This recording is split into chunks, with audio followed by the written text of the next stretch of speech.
निकला गए ठंडी बयार नैहर में, निकला गए ठंडी बयार नैहर में। पहली पठवनी ससुर मोर अइले, पहली पठवनी ससुर मोर अइले। उड़ जाला घुघटा हमार नैहर में, उड़ जाला घुघटा हमार नैहर में।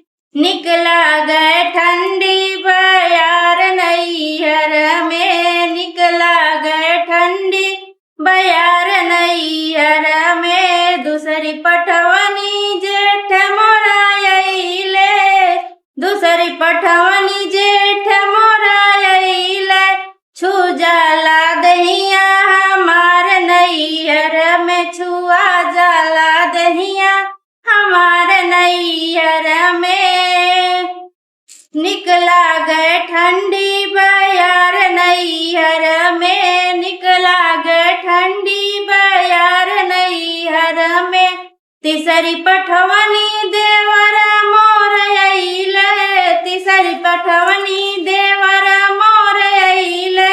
देवर मोर अइले, हाँ देवर मोर अइले।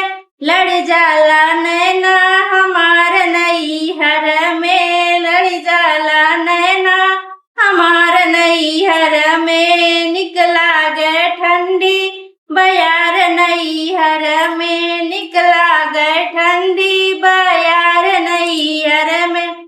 दोस्तों, अगर गाना आपको पसंद आए तो प्लीज लाइक शेयर कमेंट जरूर करना। धन्यवाद।